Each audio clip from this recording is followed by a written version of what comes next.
start with an opening comment from Coach. Okay, I appreciate y'all being here. Weather held, which was a beautiful thing, and we got a lot of good reps in. Looks like we stayed pretty healthy for the most part. It's a huge positive.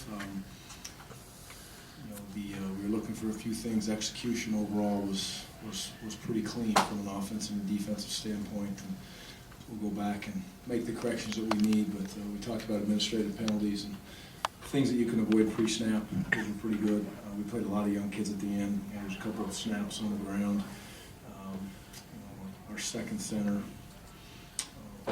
was ill, so he couldn't be out there, so Trent had to come in and snap, and so all that stuff. But I thought when the ones and the twos were in there, it was a good football game. Had good pace. It was good to see Corey and Melvin get in there and get some reps. So overall, mission accomplished. Proud of the way the kids handled spring. All 15 practices. I don't think we had a bunch of ups and downs. Some days were better than others, but they always are. But it was a good group. Now the challenge would be to continue to move forward to get the right pieces of the puzzle in the right spots and make sure the kids stay fresh and excited about the game of football and prepare for summer conditioning and then obviously hurricane. Got microphones on either side, Jesse. Gary, what were your impressions of Tanner's Day, and will you go into the fall thinking he and Joel are sort of battling for the number one spot? Yeah, I would say we're exactly where we were when we started spring, but now Tanner has some reps. When we walked into spring, it was more of a situation to where Tanner, I thought, deserved that opportunity and that he wanted that opportunity and he saw himself as a quarterback, and I think he's proven through spring that he's continually gotten better. He had a nice day today. He threw the ball well. He showed you what you can do with his feet. And, there was a lot of the offense that you have with an athletic quarterback that we'll have with an athletic quarterback that did not show itself today. That's by design, and there's a lot of things that you can do to open it up, if that's the direction. But we haven't spent that time in spring football on that stuff, except for the last 4 or 5 practices. No need to work with that today. But I'm proud of both quarterbacks. Proud of Joel. Joel fought like crazy. He's got an injury, and it's hard to deal with, and we expect him to be better. He's got a great attitude. So does Tanner, and it will be a fight.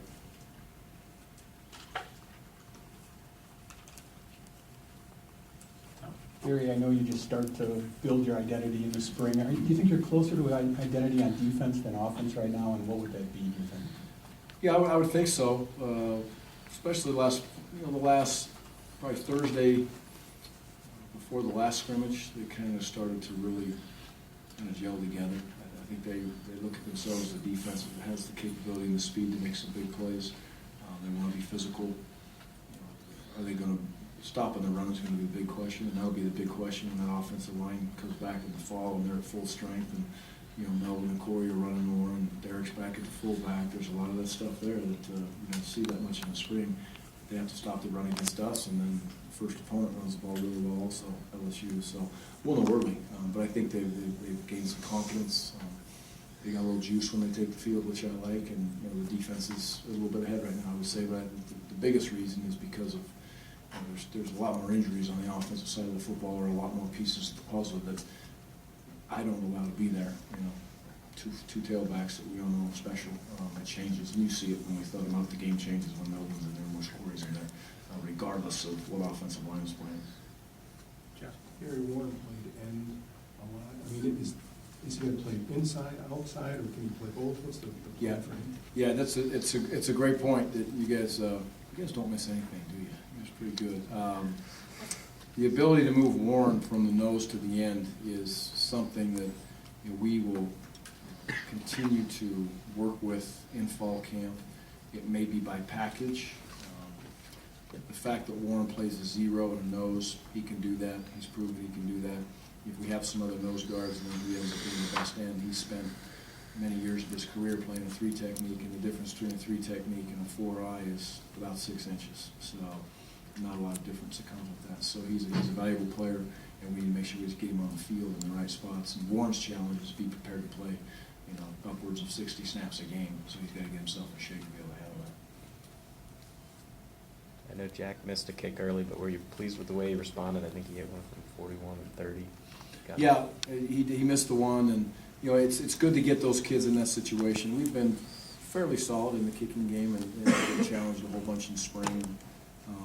The kicking game their challenge was the cold weather kicking that they had while we were in the indoor early in spring, and they were outside in the cold weather. But I thought those kids have worked together. They take a lot of pride as a group, and Jack, he's hitting the ball pretty cleanly.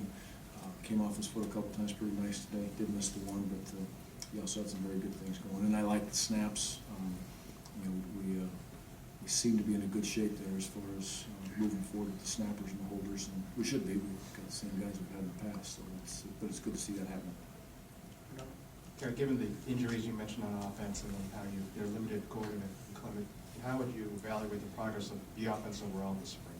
Well, I think the two tackle, overall as an offense, I believe we got better where we wanted to get better and where we kind of highlighted to get better. And that was quickly the pass protection of both the starting tackles. It did improve, and they'll continue to take great pride in that. We got Corey and Melvin both better at what we wanted to. We kept them healthy, but they got better at pass protection. I think that showed up today. They got better at the screen game. Screen game didn't time out very good today, but it will, and it'll be a vital part, and they're better at what they're doing. I think the offensive line, as far as depth-wise, you've got Michael, you've got Ray, they came in, you've got Trent. Those kids all grew and developed and took a number of snaps and definitely got themselves in a better spot than they would have been if we would have had 14 or 15 healthy offensive linemen. At the wide receiver spot, we've identified the problem. We know the problem. It's through injuries. It's not because of lack of work. It's not because of lack of want to, and we've got to get players in here that can make plays at that position. Tight end, we got better. Sam did what he did. He's a proven player. I think Traylor got better every week, and Troy from the Valley showed he can make plays. So, and Steffes also is doing some nice things with also Derek Watt playing tight end, so our numbers are good. I think the offense definitely had the strength they needed in kind of a difficult spring for the kids and really for the coordinator and all the coaches. John? Going back to Warren a little bit, has Arthur Goldberg's play allowed you to kind of move Warren over and experiment with him a little bit? Yes, it has. It gives you a chance to. You want to be able to look and say we've got two nose guards. If Warren's not in the mix right there and he is playing in, and you've got two nose guards with Bryce and with Goldberg, and then you've got Jeremy coming in as a potential. See where he sits as a young freshman. Jeremy has the size and he has the strength, and we'll see where he sits mentally and physically. As a freshman, he'll be given an opportunity. It's just a luxury. It's kind of like we're going to ask Warren to get outside and rush on the edges in some of those sub packages, and it's just right now he's definitely our starting nose guard, and he'll jog out there with the ones, but we'll see how camp goes. A lot of kids want to play in a lot of spots, and Warren gets a big smile on his face when he's an end. So don't tell him he's an end, please. Just keep him at nose, keep him humble. Gary, back to the wide receivers for a second. I thought Wheelwright practiced Thursday, but he did not play today. Was that injury related? And just given how much work he needed this spring for the time he missed, is he behind a little bit where you guys would have hoped at this point? Yes, yeah, and it's from the injury that he's behind. Robert has his care factor.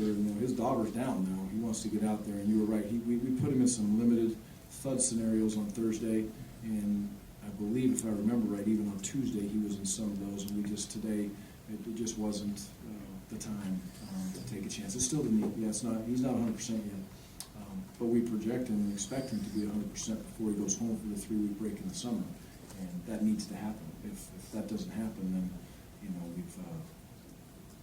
we've done ourselves a real disservice, and it's got to happen because he needs to be on the field to get better. Right now, he's not anywhere close to coming in the game and playing for us. He hasn't taken any snaps.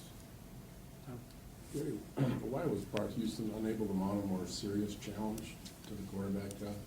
I don't know. I think as we go through, you look at Bart, they had a lot of opportunities, and it just, Bart's a great kid. He battled through there, and you look at the evaluations and the throws, and you look at the whole situation from Skelly to normal drills to live drills to the ability to turn around and run the offense. And, I think there's a lot of communication that takes place between Andy and all the quarterbacks, and it's just like anywhere else, any position. It's the way it went.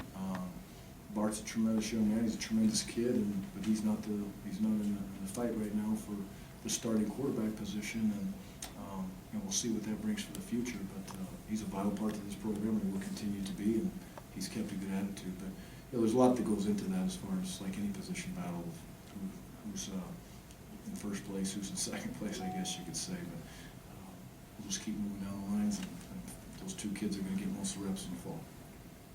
Those two being Tanner and obviously Joe. when you think about what you saw from Tanner today, and compare that to what you saw in August at quarterback, what are some of the biggest differences?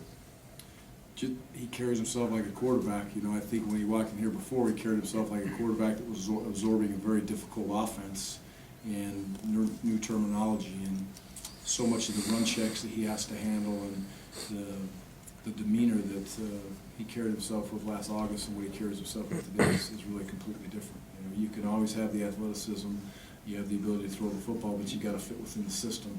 And what I'm most proud about Tanner is he has fit himself in the system. You know, he's getting the run checks down, he's understanding the play action throws, and he's definitely improved in that area. So it's just, you know, he walks up to the huddle, he looks more comfortable, and I think the football team is more comfortable around him, similar to how they were with, you know, with Joel, was walking and saying, hey, this guy can get it done for us. Good. Coach, when you shut Joel Stabby down, first of all, how upset was he, and what's his time scale moving forward? It was very difficult for Joel, you know, like I said, I called him a week ago today and we talked about it, and I just felt, I think he knows it's best. He's such a competitor that it hurts him to not be out there, and he knows that, you know, he's in a battle and he wants to be out there. And, you know, I had a conversation where I was able to communicate with his mom and just kind of let her know that we had our worries about his shoulder at this point, and we were going to try to be, you know, cautious and careful. And Joel cares a lot about this team and about football and about Wisconsin, but I think he's more worried about getting back right now than anything else, and he'll be fine. I believe when we walk back in here June 8th and we have our welcome back barbecue, that he'll tell me his shoulder feels very good. That's what I'm hopeful for. We got time for two more, Tom? Jeff Lewis no longer on the roster. What's the story there? Jeff is, I talked to Jeff a couple weeks ago in the weight room, and he has actually not been in the summer conditioning, or excuse me, the winter conditioning since we started school again.